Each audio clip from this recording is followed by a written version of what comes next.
Assalamualaikum warahmatullahi wabarakatuh. Ketemu lagi dengan mata pelajaran Sejarah Indonesia di semester genap untuk kelas 11. Kelas 11 MIPA. Bagaimana kabar kalian? Saya harap kalian masih tetap sehat, semangat, dan selalu bahagia. Walaupun kita melakukan pembelajaran jarak jauh, tetap ya kita harus membiasakan diri berdoa dulu sebelum melakukan kegiatan apapun kegiatannya. Tetap semangat belajar ya.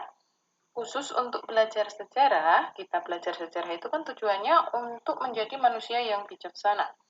Ada pepatah sejarah mengatakan, belajarlah dari masa lalu untuk menata kehidupan yang lebih baik di hari ini dan di hari esok. Jadi, kalau kita bisa atau boleh membicarakan tentang pandemi yang sedang berlangsung, pandemi ini kan sudah hampir 1 tahun menerpa bangsa Indonesia. Dari 1 tahun ini, saya harapkan kalian sudah bisa mengambil pelajaran untuk menata kehidupan kalian di tahun 2021 ini dengan lebih baik dan lebih menyenangkan lagi. Bagaimana menikmati kehidupan di tengah-tengah pandemi kali ini. Nah, kita masuk ke materi. Kali ini kita akan membicarakan mengenai pendudukan Jepang di Indonesia bagian yang ketiga. Kalau pada pertemuan-pertemuan sebelumnya kita sudah membahas mengenai Perang Dunia Kedua dan kaitannya masuknya Jepang ke Indonesia, dilanjutkan dengan awal pemerintahan fasis Jepang di Indonesia, propaganda-propaganda yang dilancarkan oleh Jepang, kemudian pergerakan-pergerakan nasional yang muncul pada masa Jepang, baik itu yang militer maupun semi-militer. Kali ini kita akan membahas mengenai antara kekejaman dan penderitaan.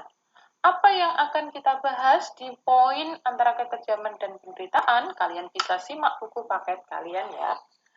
Yang akan kita bahas kali ini mengenai kebijakan-kebijakan Jepang di Indonesia, baik dalam bidang politik, militer, maupun ekonomi, bidang sosial, bidang pendidikan, maupun bidang kebudayaan. Dan bagaimana dampak dari kebijakan-kebijakan Jepang tersebut terhadap kehidupan bangsa Indonesia.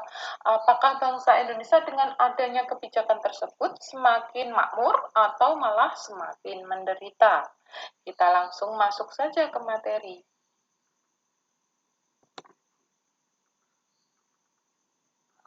Jangan lupa ya, kalian siapkan buku tulis dan pulpen, catat poin-poin penting yang kiranya perlu kalian arsipkan di buku tulis kalian. Kebijakan Jepang di bidang politik dan militer. Yang pertama, Jepang membubarkan semua organisasi politik, organisasi sosial, organisasi keagamaan, kecuali MIAI ya, dan menggantinya dengan organisasi-organisasi bentukan Jepang, seperti Gerakan 3A, Putra, Chuo Sangi-in, dan Chuo Sangi-kai, Jawa Hokokai, dan organisasi-organisasi militer maupun semi-militer. Kebijakan yang kedua, Jepang mendorong penggunaan bahasa Indonesia dan juga bahasa Jepang. Hal ini dikarenakan Jepang tidak suka dengan bahasa Belanda maupun bahasa Inggris yang sebelumnya bertebaran di bumi Nusantara ini.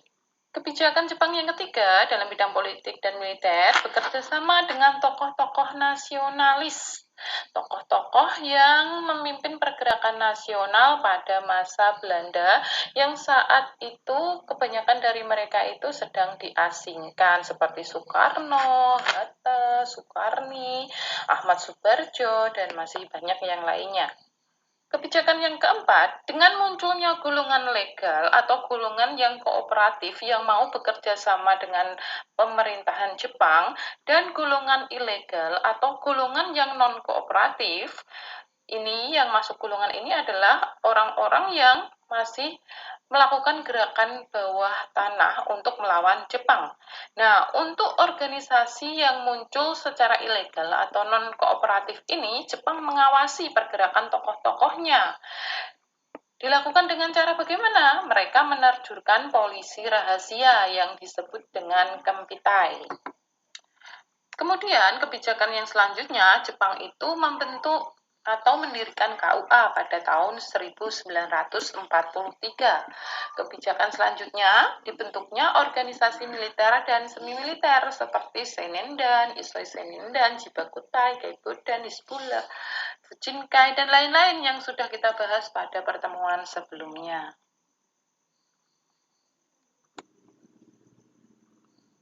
Kebijakan Jepang dalam bidang ekonomi. Apa yang Jepang lakukan ketika menduduki Indonesia kaitannya di bidang ekonomi?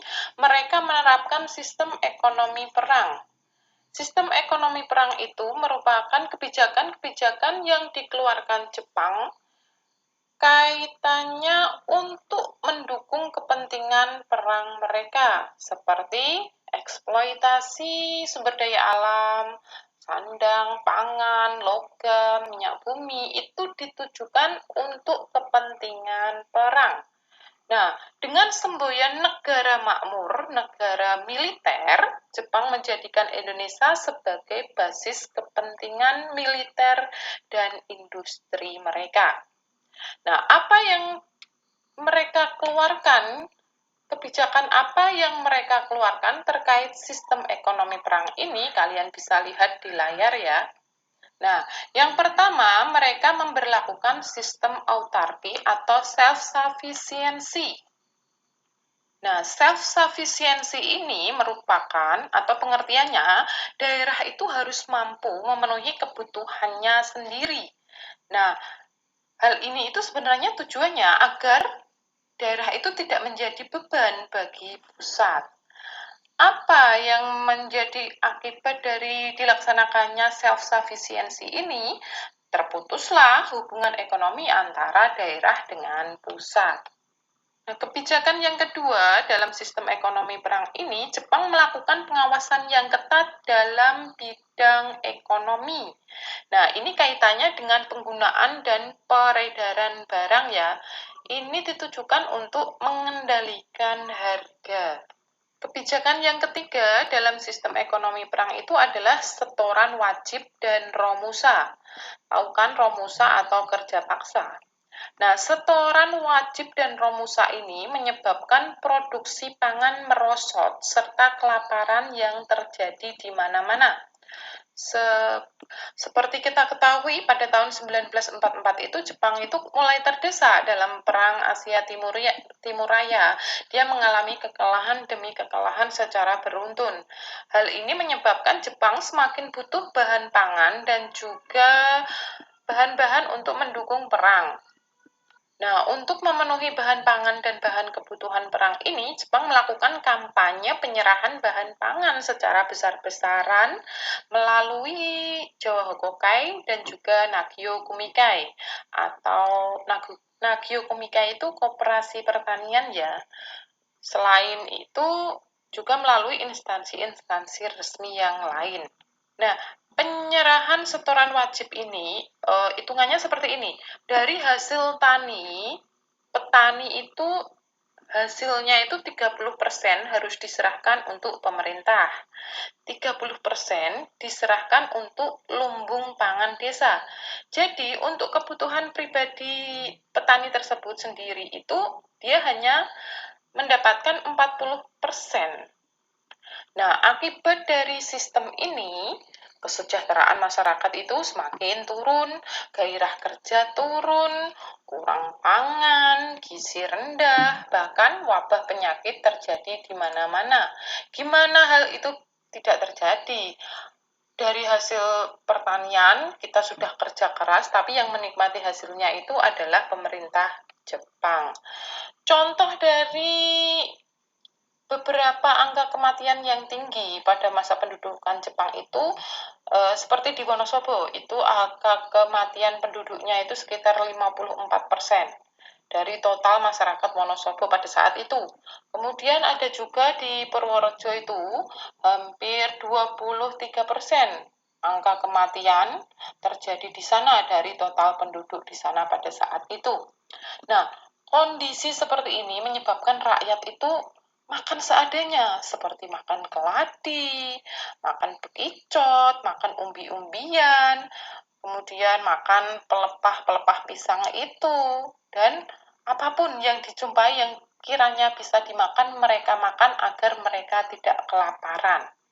Nah, bayangkan ya bagaimana tidak menderitanya mereka. Kemudian Romusa. Romusa itu untuk membuat tenaga kerja usia produktif itu nggak bisa memenuhi kebutuhan keluarga. Saya ulang ya. Nah, sedangkan Romusa itu membuat tenaga kerja yang usia produktif, yang biasanya menjadi kepala keluarga, yang menjadi tumpuan keluarga untuk mengelola tanah-tanah pertanian itu menjadi tidak bisa memenuhi kebutuhan keluarga mereka. Hal ini berakibat produksi beras merosot serta kemiskinan merajalela. Seperti contohnya itu penyakit busung lapar dan beri-beri itu mewabah di seluruh Nusantara. Nah, untuk mengatasi hal ini, Jepang itu mendirikan koperasi atau kumiai. Ditujukan untuk kepentingan bersama. Walaupun pada intinya sih kepentingan Jepang ya yang paling utama. Selain koperasi, Jepang juga memperkenalkan line system untuk bercocok tanam secara efisien, itu secara teori. Kemudian kebijakan selanjutnya dalam sistem ekonomi perang itu, Jepang menyita aset-aset ekonomi yang penting seperti perkebunan. Contohnya itu perkebunan teh, kopi, karet, perkebunan tebu, serta selain perkebunan itu ada pabrik, bank, dan lain-lain. Nah, penyitaan aset ekonomi yang penting ini menyebabkan terjadinya krisis pangan juga, seperti kemiskinan dan kelaparan. Kemudian, kebijakan selanjutnya dalam sistem ekonomi perang adalah pencetakan uang secara besar-besaran. Sebenarnya tujuannya untuk mendukung kepentingan Jepang juga dalam Perang Asia Timur Raya, tapi hal ini ternyata berimbas terjadinya inflasi yang mengakibatkan sendi-sendi kehidupan rakyat itu semakin lumpuh.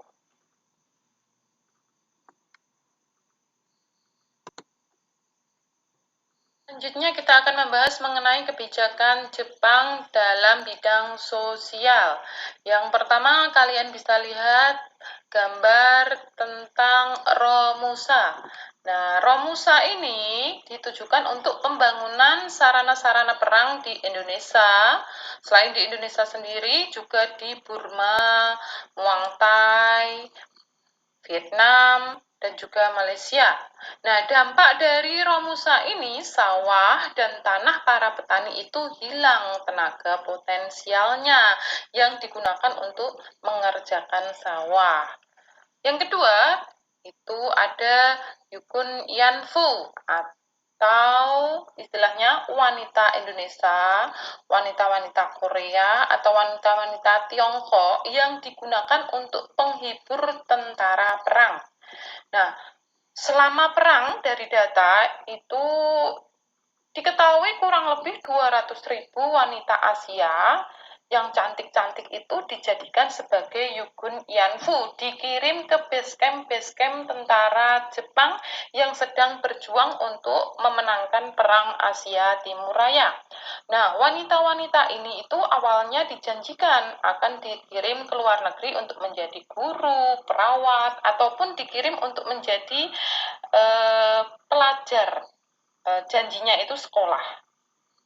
Kemudian di gambar Kinrohoshi. Kinrohoshi itu latihan kerja paksa, berarti dilakukan sebelum Romusa ya.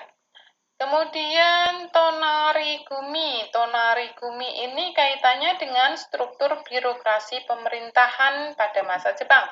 Kalau pada pertemuan minggu lalu kita sudah membahas bagaimana struktur birokrasi pemerintahan daerah dan juga pemerintahan kota. Nah, dari pemerintah daerah itu struktur yang tertinggi itu adalah Karisidenan, di bawahnya ada kota praja dan juga kabupaten, di bawah kabupaten ada kawedanan, di bawah kawedanan ada kecamatan, kemudian di bawahnya lagi ada dusun. Nah, pada masa Jepang itu, di bawah dusun itu masih ada gumi atau RT. Kemudian, struktur birokrasi pemerintahan kota yang paling tinggi itu adalah pemerintahan kota atau shi, kemudian ada shukokan atau kepala residen, di bawahnya itu ada Tukobetsushi atau daerah istimewa. Di Jawa itu ada 2 daerah istimewa ya, daerah istimewa Yogyakarta dan juga Surakarta. Kemudian wali kota, di bawah wali kota itu ada bunken atau sub kabupaten. Nah, mengenai tonarigumi digunakan oleh Jepang untuk mengawasi jalannya Romusa dan juga jalannya setoran wajib. Mereka mengelompokkan orang-orang dengan jumlah sekitar 10 sampai 20 orang. Nah, tonarigumi ini masih kita adopsi sampai sekarang ya, sistem ini. Kalau sekarang itu namanya rukun tetangga atau RT. Kalau pada masa Jepang itu istilahnya tonarigumi. Kemudian selain tonarigumi, kebijakan Jepang selanjutnya adalah adanya kewajiban menanam pohon jarak. Nah, kita tahu pada pertemuan yang lalu kalian sudah cari tahu apa manfaat tanaman pohon jarak untuk Jepang. Ya, tentunya ini masih berkaitan dengan kepentingan Jepang dalam Perang Asia Timur Raya. Kemudian kebijakan selanjutnya itu dalam stratifikasi sosial. Nah, ada perubahan ini dari masa Belanda ke masa Jepang. Pada masa Belanda itu golongan bumi putra ada di bawah golongan timur asing ya. Tapi pada masa Jepang ini stratifikasi yang paling tinggi itu adalah bangsa Jepang. Di bawahnya ada bumi putra atau kita-kita ini, kemudian baru golongan Eropa dan yang terakhir itu golongan timur asing. Kebijakan Jepang dalam bidang pendidikan. Nah, dalam bidang pendidikan, ternyata kondisi pendidikan tanah air pada masa pendudukan Jepang itu lebih buruk dibandingkan kondisi pendidikan kita pada masa dijajah oleh pemerintah Belanda. Apa yang Jepang lakukan? Yang pertama, mereka itu melarang perguruan-perguruan tinggi. Mereka menutup semua perguruan tinggi. Dan mereka itu mendirikan sekolah umum dan sekolah guru yang tujuannya itu untuk mendukung kepentingan mereka dalam hal memenuhi tenaga perang. Jepang mendirikan sekolah dengan sistem pembelajaran dan kurikulum sekolah yang ditujukan bagi kepentingan perang dan juga pegawai murah. Nah, sekolah yang dimaksud di sini, kalian bisa lihat di layar, itu ada sekolah umum dan sekolah guru. Sekolah umum itu tingkatannya pendidikan dasar 6 tahun, pendidikan menengah pertama 3 tahun, dan pendidikan menengah tinggi 3 tahun. Nah, konsep sekolah pada masa Jepang ini masih kita pakai hingga saat ini. Kemudian sekolah guru 2 tahun, 4 tahun, dan juga 6 tahun. Selain sekolah, hal yang dilakukan Jepang itu juga mereka itu membolehkan atau mewajibkan upacara bendera itu diterapkan atau dilakukan oleh para siswa-siswi. Hal ini ditujukan untuk meningkatkan disiplin dan semangat mereka. Nah, kita tahu kan, slogan dari Jepang itu adalah Hakkou Ichiu, atau 8 penjuru dunia di bawah satu atap. Satu atap yang dimaksud di sini ada di bawah satu kepemimpinan yakni Jepang. Nah, slogan ini digunakan untuk menciptakan kawasan kemakmuran bersama Asia Timur Raya. Nah, slogan ini juga digunakan sebagai pembenaran atas agresi militer yang Jepang lakukan terhadap negara-negara di sekitarnya. Nah, slogan Hakkou Ichiu ini agar sampai ke pelajar, sebelumnya mereka menggembleng para guru-guru ini di sekolah guru tersebut. Nah, Jepang mengindoktrinasi para calon guru ini dengan slogan tersebut agar mereka menularkan semangat Hakkou Ichiu ini kepada murid-muridnya kelak. Nah, kemudian pada tahun 1943, Jepang membuka kembali kegiatan yang dulu pada awal mereka berkuasa di sini itu mereka tutup.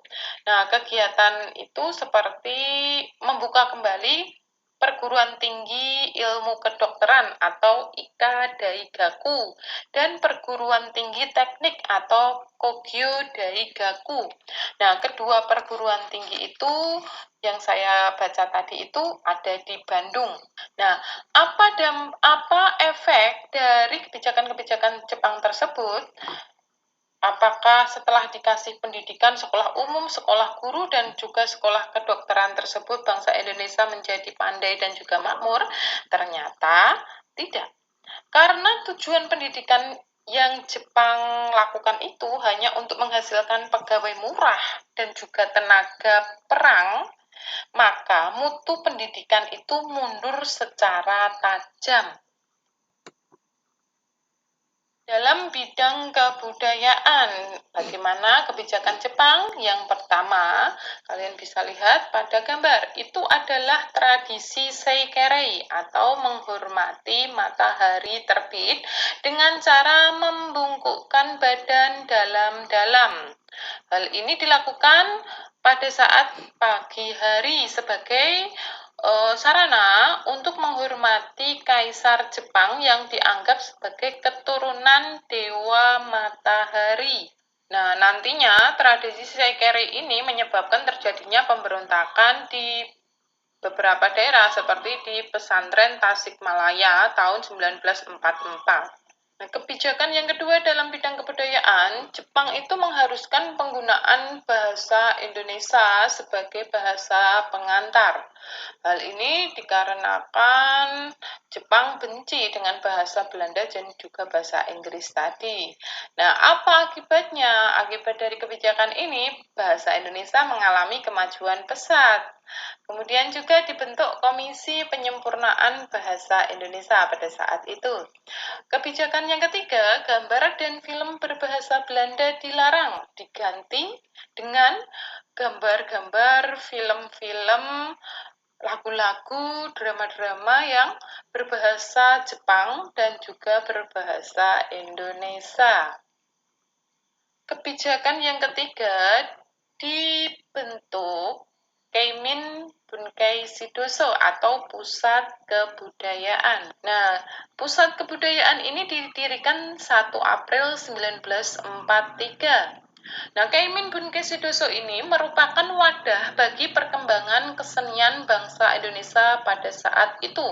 Walaupun dikasih wadah, ternyata para seniman yang tergabung dalam Keimin Bunkei Shidoso ini tetap diawasi. Yang tidak sejalan itu dilarang, yang sejalan akan dibiarkan berkembang. Nah, contoh karya sastra zaman Jepang yang dibiarkan berkembang itu dalam bidang novel atau penerbitan novel itu ada novel Cinta Tanah Air karya Nur Sultan Iskandar, ada novel Palawija karya Karim Halim, novel Angin Fuji, dan juga Api dan Citra karya Usmar Ismail. Kemudian ada Kami Perempuan dan Jinak-Jinak Merpati itu karya Armin Pane, Karawang Bekasi karya Khairil Anwar, terus juga terbentuk grup seni suara yang menghasilkan lagu-lagu nasional. Pimpinan yang terkenal saat itu adalah pimpinannya Kusbini dan juga Kornel Simanjuntak itu. Nah, contohnya itu kalau padi menguning lagi, majulah putri-putri Indonesia, tanah tumpah darahku. Kemudian terbentuk juga Persatuan Aktris Film Indonesia pada Agustus 1943 yang sering juga disebut sebagai Persafi. Nah, dari Persafi ini melahirkan pertunjukan-pertunjukan sandiwara.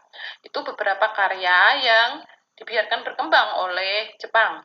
Nah, sedangkan contoh karya yang di Brendel Jepang itu adalah Siap Sedia karya Khairil Anwar. Ini adalah karya yang berbentuk novel. Kebijakan selanjutnya itu walaupun ada wadahnya, tetap saja pers itu dibatasi. Selain itu, terbit koran berbahasa Jepang, dibukanya kursus bahasa Jepang. Itu tadi beberapa kebijakan yang diterapkan Jepang di Indonesia dan juga dampaknya bagi bangsa Indonesia. Setelah itu kita akan membahas mengenai perjuangan meraih kemerdekaan pada masa Jepang. Ada 3 cara yang dilakukan bangsa Indonesia dalam rangka meraih kemerdekaan pada masa Jepang. Yang pertama, perjuangan dengan cara kooperatif. Yang kedua, perjuangan gerakan bawah tanah. Dan yang ketiga, perjuangan dengan melakukan perlawanan bersenjata. Apa yang melatar belakangi terjadinya perjuangan-perjuangan ini? Yang pertama itu ekonomi merosot dan rakyat dieksploitasi yang menyebabkan kemiskinan, penderitaan, dan juga banyak kematian. Selain itu, banyaknya terjadi ketidakadilan dan juga janji Jepang yang sampai tahun 1944 itu ternyata masih palsu.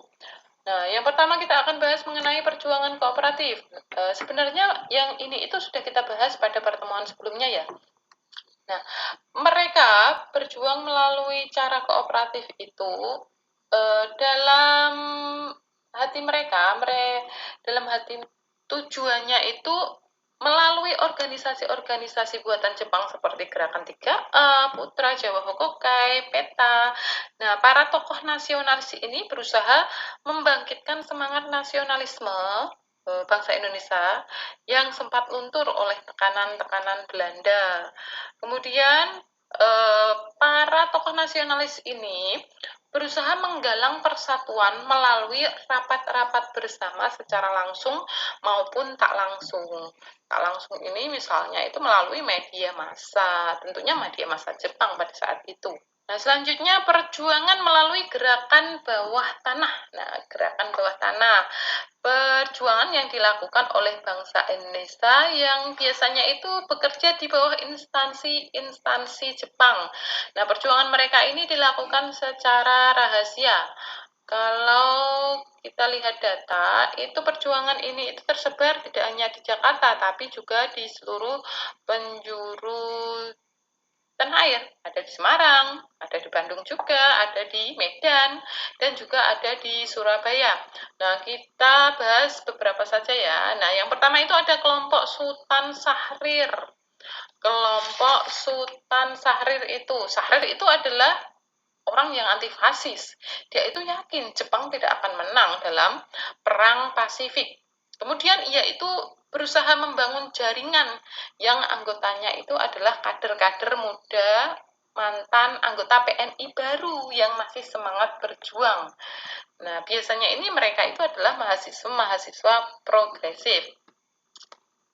Nah, kelompok Syahrir ini tidak hanya di Jakarta ya, tapi mereka itu menyebar sampai Cirebon, Garut, bahkan sampai Semarang. Nah, kegiatan mereka ini salah satunya itu ya mendengarkan radio milik sekutu secara diam-diam dan menyebarkan informasinya kepada teman-temannya dan juga kepada eh, bangsa Indonesia yang lain. Nah, ketika Syahrir mendengar berita kekalahan Jepang dari radio BBC London, kemudian ia segera mendesak Soekarno dan Hatta untuk segera menyatakan kemerdekaan Indonesia. Bahkan Syahrir ini menyatakan siap menggerakkan massa untuk perebutan kekuasaan.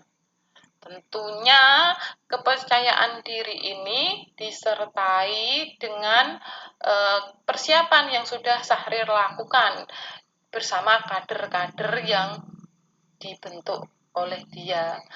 Hasil dari didikannya melalui kursus-kursus politik bagi kaum pelajar. Nah, yang kedua kelompok Kaigun atau Angkatan Laut atau sering juga disebut sebagai kelompok Ahmad Subarjo. Nah, beliau ini adalah Kepala Biro Riset Kaigun Bukanfu atau Kantor Penghubung Angkatan Laut. Nah, tepatnya pada saat itu di Jakarta beliau bertugas. Nah, sambil melakukan tugasnya itu, dia menghimpun tokoh-tokoh bangsa Indonesia yang bekerja di Angkatan Laut Jepang. Selain itu, dia juga mendirikan asrama pemuda yang diberi nama Asrama Indonesia Merdeka. Di asrama ini, dia memberikan pelajaran-pelajaran untuk menanamkan semangat nasionalisme. Nah, tokoh lain selain Ahmad Subarjo itu ada Maramis, ada Sudiro, ada Wikana, Dr. Buntaran, kemudian orang-orang yang memang dekat dengan Laksamana Maida. Kelompok selanjutnya adalah kelompok Sukarni. Nah, tentunya kita tidak asing dengan Sukarni ya, orang yang murah senyum. Nah, Sukarni itu bersama Muhammad Yamin kan bekerja di Sendenbu atau Barisan Propaganda Jepang. Nah, kaitannya propaganda pasti dia itu pandai berbicara dan pandai mempengaruhi massa. Apa yang dilakukan Sukarni dan juga Muhammad Yamin? Mereka melakukan beberapa kegiatan di bawah tanah yang disamarkan dengan pendirian asrama politik. Nah, asramanya Sukarni ini disebut Angkatan Baru Indonesia. Kegiatan dari asrama ini yakni menghimpun tokoh-tokoh revolusioner seperti Adam Malik, Wiguna, Niti Miharjo, Soekarno, Hatta, Ahmad Subarjo juga masuk di dalamnya, dan beberapa tokoh yang lain. Nah, bersama tokoh-tokoh tersebut, mereka itu menggembleng para pemuda untuk berjuang merebut kemerdekaan. Selain itu, mereka juga menyebarluaskan cita-cita kemerdekaan dan berusaha mengungkap kebohongan-kebohongan yang dilakukan oleh kelompok selanjutnya, kelompok Persatuan Mahasiswa. Nah, kelompok Persatuan Mahasiswa atau kelompok pemuda ini terdiri dari kelompok asrama Fakultas Kedokteran atau asrama Ika Daikaku dan juga Badan Permusyawaratan Perwakilan Pelajar Indonesia atau Baperpri. Nah, kedua kelompok ini tergabung dalam satu organisasi, Persatuan Mahasiswa. Kelompok yang terakhir itu ada kelompok Amir Syarif Udin. Nah, Amir Syarif Udin ini merupakan mantan tokoh Gerakan Indonesia Raya atau Gerindu. Nah, ia lebih radikal dan juga sempat ditangkap oleh Jepang, namun tidak sempat dihukum mati sih. Ini karena Soekarno membelanya. Selanjutnya, perjuangan meraih kemerdekaan melalui perlawanan bersenjata. Perlawanan yang pertama adalah perlawanan rakyat Desa Sukamanah di Tasikmalaya. Tokohnya itu adalah pimpinan pesantren Sukamanah di daerah Singaparna, yakni Kiai Haji Zainal Mustafa. Nah, hal ini dilatar belakangi mereka menolak tradisi Seikerei yang dinilai dengan membungkukkan badan ke arah matahari terbit, atau istilahnya menghormati Kaisar Jepang yang merupakan putra dari Dewa Matahari atau Dewa Amaterasu Omikami, itu merupakan wujud dari kemusyrikan. Nah, selain menolak tradisi Seikeri, mereka juga menolak Romusa. Nah, bagaimana kronologinya? Pada tanggal 25 Februari 1944, Kiai Haji Zainal Mustafa bersama para santrinya melakukan perlawanan secara serentak. Namun, ternyata kekuatan mereka tidak seimbang dengan pasukan Jepang sehingga mereka kalah. Dan pada tanggal 25 Oktober 1944, Kiai Haji Zainal Mustafa ditangkap dan dihukum mati. Perlawanan yang kedua itu perlawanan rakyat Indramayu. Tokohnya adalah masyarakat Cidemper dan juga masyarakat Loh Benar di bawah pimpinan Haji Madrias. Hal ini dilatar belakangi penyerahan wajib dan romusa yang sangat kejam, dinilai merugikan masyarakat, menyebabkan penderitaan, kelaparan, dan juga kematian. Nah, kapan terjadi perlawanan ini? Pada April 1944, tepatnya di wilayah Karangampel. Perlawanan selanjutnya di Aceh. yang disebut sebagai perlawanan rakyat Aceh atau perlawanan Copleng pimpinan Tengku Abdul Jalil. Nah, tempatnya di Copleng, waktunya 10 November 1942. Latar belakangnya itu terjadi kesewenang-wenangan yang dilakukan oleh pihak Jepang terhadap bangsa Indonesia. Nah, bagaimana kronologinya? Akibat dari kesewenang-wenangan pemerintahan terhadap rakyat ini, rakyat Copleng melawan. Namun sempat terjadi perundingan sih, walaupun hasilnya gagal. Nah, selanjutnya Jepang menyerang daerah Copleng dan akhirnya Tengku Abdul Jalil itu tertembak. Nah, korban dari perlawanan ini diperkirakan itu sekitar 3.000 orang Copleng dan juga 90 tentara Jepang itu meninggal. Kemudian perlawanan selanjutnya yang juga di wilayah Aceh itu ada perlawanan Tengku Abdul Hamid. Hanya beda wilayah saja ini. Tengku Abdul Hamid itu perwira Giyudun. Nah, dia melawan bersama 2 peleton yang dipimpinnya. Kemudian ada juga perlawanan peta di Blitar di bawah pimpinan Shodanko Supriyadi. Nah, di dalam keanggotaan peta itu kan jabatan tertinggi itu ada Deganco atau komandan batalion, kemudian Chudanco atau komandan kompi, Shodanco komandan peleton, dan juga Budanco atau komandan regu. Nah, jadi di sini kalau Shodanco Supriyadi beliau adalah komandan peleton. Nah, Shodanco Supriyadi ini melakukan perlawanan, latar belakangnya itu ya persoalan pengumpulan padi, Romusa. Nah, heiho paksa yang dilakukan di luar batas kemanusiaan juga. Kemudian para pelatih militer peta yang orang-orang Jepang ini angkuh dan sering sekali menghina dan merendahkan anggota peta yang asli penduduk pribumi. Waktu perlawanan tanggal 14 November 1944. Nah, pemberontakan rakyat dan juga pasukan peta ini merupakan pemberontakan yang terbesar dari bangsa Indonesia dalam sejarah pendudukan Jepang di Indonesia.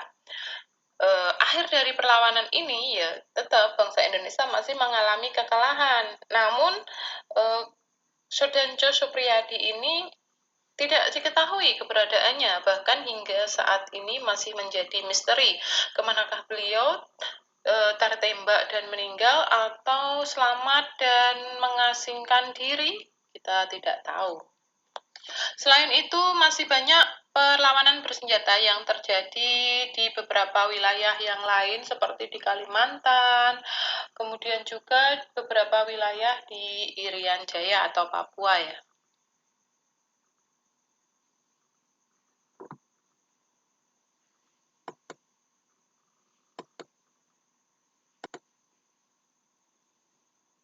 Poin terakhir dari materi pendudukan Jepang di Indonesia, yakni akhir pendudukan Jepang di Indonesia. Bagaimana akhirnya? Apakah Jepang tetap di Indonesia atau mereka pulang kampung? Nah, secara beruntun, sejak tahun 1944 itu kan Jepang mulai mengalami kekalahan dalam Perang Asia Pasifik ya. Mereka juga banyak mendapatkan perlawanan dari wilayah-wilayah jajahan mereka di Asia. Kemudian, untuk mengatasi hal ini, mereka menjanjikan kemerdekaan kepada Indonesia. Hal ini direalisasikan dengan bendera Indonesia itu boleh berkibar di samping bendera Hinomaru. Selain itu mereka membentuk BPUPKI dan nanti setelah selesai BPUPKI itu mereka membentuk PPKI. Bagaimana kronologinya? Mari kita pelajari. Yang pertama, pembentukan BPUPKI, bagaimana kronologinya? Pada saat itu, Douglas MacArthur yang merupakan pemimpin militer sekutu dengan strateginya yang cerdas, mereka berhasil mendesak Jepang dalam Perang Asia Pasifik. Bahkan pada bulan Juli 1944 itu Pulau Saipan jatuh ke tangan sekutu atau USA. Setelah mengalami kekalahan demi kekalahan, akhirnya dalam sidang istimewa Parlemen Jepang atau disebut juga sebagai Teikoku Gikai yang ke-85 di Tokyo, tepatnya pada tanggal 7 September 1944. Nah, Perdana Menteri Kuniaki Koiso berjanji akan segera memerdekakan Indonesia. Dan selanjutnya pada tanggal 1 Maret 1945 untuk merealisasikan janji kemerdekaan ini, Letjen Kumagichi Harada sebagai Panglima Tentara Jepang di Jawa ya pada saat itu mengumumkan dibentuknya Dokuritsu Jumbi Kosakai atau Badan Penyelidik Usaha-usaha Persiapan Kemerdekaan Indonesia.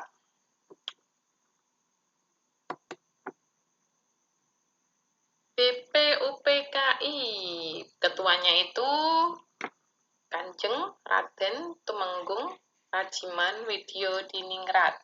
Wakilnya itu Raden Suroso yang saat itu menjabat sebagai Kepala Residen Kedu Jawa Tengah ya. Anggota BPUPKI ini ada 60 orang. Nah, 60 orang ini ditambah 7 orang perwakilan khusus seperti Tionghoa, orang-orang Cina itu, Arab, dan juga orang-orang peranakan Belanda. Tugas dari BPUPKI ini adalah menyelidiki aspek politik, ekonomi, pemerintahan, dan aspek-aspek lain yang terkait dengan bagaimana membentuk sebuah negara merdeka. Nah, wujud dari tugasnya ini mereka melakukan kegiatan merancang dasar negara dan juga undang-undang. BPUPKI ini melakukan sidang sebanyak 2 kali. Dan sidang yang pertama itu dilakukan tanggal 29 Mei sampai 1 Juni 1945. Tujuan sidang ini merumuskan asas dan dasar negara. Dari sidang pertama ini, ada beberapa tokoh yang menyampaikan pendapatnya untuk dijadikan sebagai asas atau dasar negara. Di antaranya itu ada Mr. Muhammad Yamin. Nah, Mr. Muhammad Yamin, Profesor Mr. Dr. Raden Supomo, dan juga ada Insinyur Soekarno.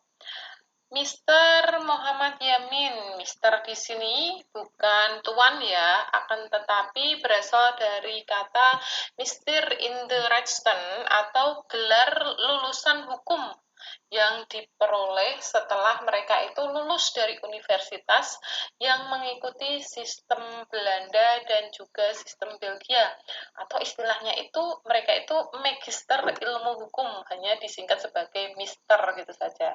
Nah, pendapat dari Yamin itu ada 2, secara lisan dan juga tertulis. Muhammad Yamin menyampaikan pendapatnya pada sidang yang dilakukan tanggal 29 Mei. Secara lisan, Muhammad Yamin mengemukakan gagasan. Yang pertama itu ada peri kebangsaan, peri kemanusiaan, peri ketuhanan, peri kerakyatan, dan juga kesejahteraan rakyat. Sedangkan secara tertulis, Muhammad Yamin itu mengemukakan gagasan sebagai rancangan dasar negara. Yang pertama, ketuhanan yang Maha Esa. Yang kedua, kebangsaan persatuan. Yang ketiga, rasa kemanusiaan yang adil dan beradab. Yang keempat, kerakyatan yang dipimpin oleh hikmat kebijaksanaan dalam permusyawaratan perwakilan. Yang kelima, keadilan sosial bagi seluruh rakyat Indonesia. Kemudian pada 31 Mei, Mr. Supomo itu juga mengemukakan pendapatnya. Ada yang pertama itu paham negara persatuan, yang kedua perhubungan negara dan agama, yang ketiga itu sistem badan permusyawaratan, yang ketiga itu sosialisasi negara, yang keempat, yang kelima itu hubungan antar bangsa yang bersifat Asia Timur Raya. Dan selanjutnya, Insinyur Soekarno mengemukakan pendapatnya tanggal 1 Juni 1945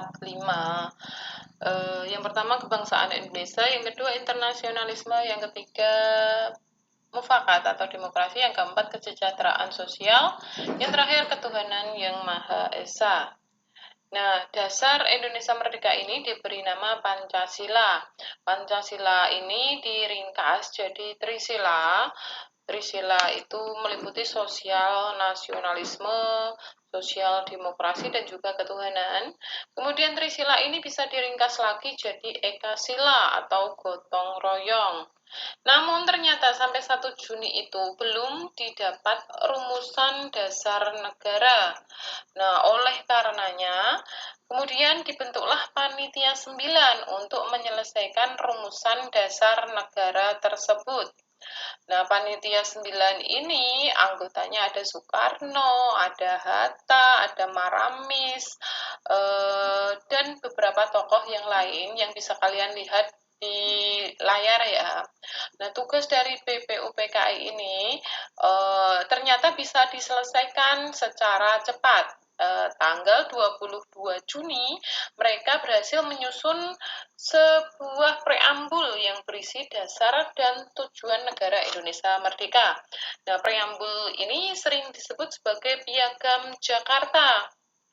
Nah, dari Piagam Jakarta ini kemudian dasar negara kita diambil, yakni ketuhanan dengan kewajiban menjalankan syariat Islam bagi pemeluknya.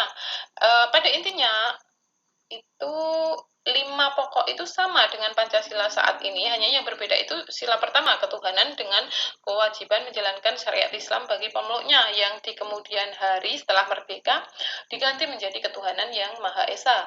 Nah, disebut Piagam Jakarta, preambul tersebut yang tadi disusun oleh Panitia 9 ini karena ditandatangani tepat pada 22 Juni 1945, yakni pada saat hari jadi kota Jakarta. Kemudian sidang BPUPKI yang kedua, agenda sidangnya itu yang pertama penyampaian hasil dari sidang pertama, yakni yang tertuang dalam dokumen Piagam Jakarta tersebut ya. Yang kedua, mereka mengagendakan penyusunan bentuk negara dan batas wilayah negara. Yang ketiga, mereka bersidang untuk membentuk 3 panitia. Panitia ini ada panitia masalah ekonomi, panitia hukum dasar negara, dan juga panitia bela negara. Nah, untuk panitia hukum dasar negara itu ketuanya kan Insinyur Soekarno. Ia diberi tugas menyusun rancangan undang-undang dasar negara. Nah, Soekarno beserta timnya berhasil melakukan atau menyelesaikan tugasnya, sehingga pada 14 Juli 1945 itu Soekarno mengajukan beberapa rancangan yang isinya yang pertama itu pernyataan Indonesia Merdeka. Pernyataan Indonesia Merdeka ini diambil dari rancangan pembukaan undang-undang. Yang kedua, pembukaan undang-undang dasar. Yang ketiga, pembukaan Undang-Undang Dasar ini diambil dari Piagam Jakarta ya. Kemudian yang ketiga itu ada batang tubuh. Nah, isi dari rancangan hukum dasar yang diajukan oleh Insinyur Soekarno ini ternyata semua panitia menerima usul ini secara mutlak. Nah, setelah BPUPKI melakukan sidang yang kedua ini, maka tanggal 7 Agustus 1945, BPUPKI selesai melakukan tugasnya dan mereka dibubarkan. Kemudian digantilah dibentuk PPKI atau Dokuritsu Sumbi Inkai pada tanggal 7 Agustus 1945 dengan Soekarno sebagai ketuanya. PPKI atau Dokuritsu Sumbi Inkai dibentuk pada 7 Agustus 1945. Nah, ketuanya itu Insinyur Soekarno, wakilnya Muhammad Hatta, kemudian sebagai penasehatnya itu ada Ahmad Subarjo. Nah, anggotanya itu ada berjumlah 21 orang yang ditetapkan oleh Jepang, namun ditambah lagi 6 orang tanpa sepengetahuan Jepang. Kemudian anggota PPKI ini dipilih langsung oleh Marsekal Terauchi. Nah, Marsekal Terauchi ini sebagai penguasa tertinggi Jepang untuk wilayah Asia Tenggara. Tugas dari BPUPKI ini mempersiapkan segala sesuatu yang dibutuhkan bagi pendirian negara dan pemerintah RI. Intinya itu ya melanjutkan tugasnya BPUPKI tadi. Nah, sebelum merdeka, PPKI itu tidak pernah melakukan sidang ya. Mereka baru action itu nanti setelah Indonesia merdeka. Kita bahas itu kronologi setelah mereka dibentuk. Nah, setelah mereka dibentuk tanggal 9 Agustus maaf. Itu Soekarno, Hatta dan juga Rajiman Widyodiningrat yang saat itu berstatus sebagai anggota PPKI dipanggil oleh Terauchi ke Dalat Saigon di kota Vietnam sana, di negara Vietnam sana. Nah, mereka diundang itu untuk diajak berdiskusi dan diberikan janji kemerdekaan. Nah, intinya itu Indonesia boleh memerdekakan diri. Rencana dari Jepang tanggal 24 Agustus. Indonesia akan diberikan kemerdekaan dengan wilayah yang akan menjadi negara Indonesia itu adalah seluruh bekas jajahan Hindia Belanda yang meliputi Sumatera, Jawa, Kalimantan, Sulawesi, Maluku, dan juga Sunda Kecil. Sunda Kecil itu kalau sekarang Nusa Tenggara ya. Nah, ternyata sekembalinya tiga tokoh ini dari Dalat, ada orang-orang Indonesia yang mendengar bahwa dua kota besar Jepang itu dibom, yakni Hiroshima dan Nagasaki. Ketika tokoh-tokoh PPKI ini datang, mereka kemudian didesak oleh kelompok muda atau kaum muda yang anggotanya itu ada Soekarni, kemudian Syahrir, Wikana, dan masih banyak yang lain itu untuk segera memanfaatkan momen ini untuk memproklamasikan diri. Nah, sebenarnya ini maju sih dari agenda Jepang, tapi ada untungnya juga jika kita memproklamasikan diri pada saat ini. Yang pertama itu harga diri kita. Ini membuktikan bahwa kemerdekaan kita itu adalah usaha sendiri, bukan pemberian Jepang. Kalau pemberian Jepang kita memproklamasikan diri tentunya pada 24 Agustus 1945 sesuai dengan ketentuan yang telah ditetapkan oleh Jepang.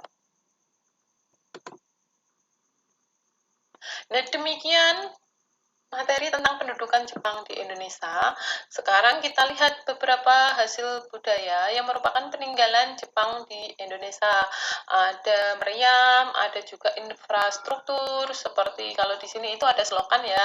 Ada juga goa-goa atau bunker. Nah, goa-goa atau bunker buatan Jepang tidak hanya di Indonesia, itu biasanya paling sulit ditembus oleh sekutu. Karena di dalam goa itu mereka itu biasanya terdiri dari 3 bagian. Ada bagian untuk gudang, ada bagian untuk merawat orang-orang sakit, ada juga bagian untuk rapat.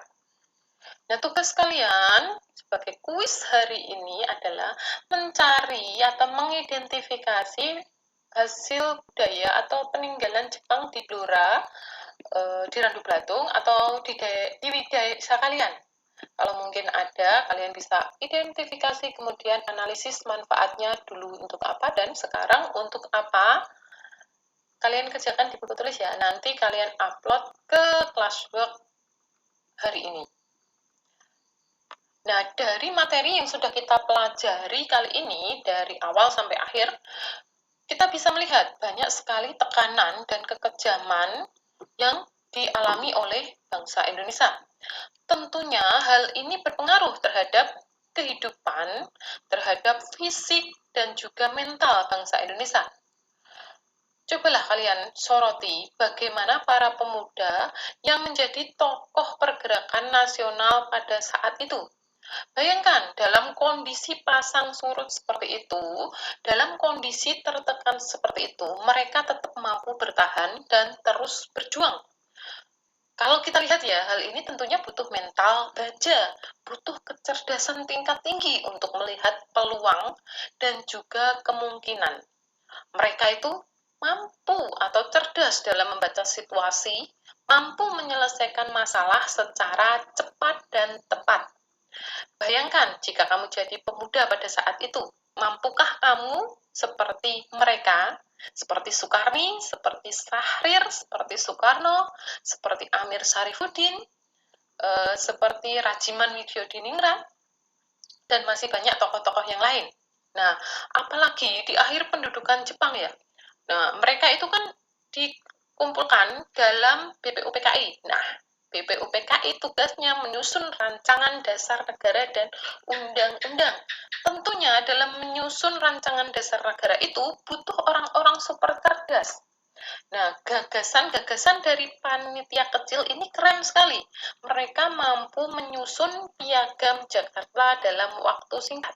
Nah, lihat saja siapa tokoh dalam panitia kecil ini.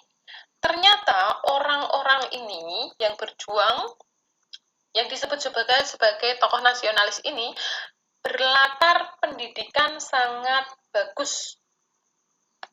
Mereka mengenyam pendidikan tidak hanya di dalam negeri, bahkan sampai ke luar negeri.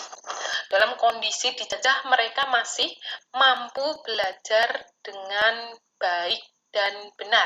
Nah, ini contoh nyata, pendidikan itu penting. Nah, untuk itu kalian juga sebagai generasi penerus bangsa ini harus giat belajar, giat mencari informasi, giat membaca, giat mendengarkan. Tirulah mereka untuk memperbaiki kehidupan bangsa ini. Kalau kehidupan kalian saat ini baik, tentunya kalian mampu membawa anak cucu kalian pada kehidupan yang lebih baik lagi. Nah, semoga materi kali ini bermanfaat. Kita sudahi ya. Jangan lupa tetap jangan kasih kendor untuk mematuhi protokol kesehatan.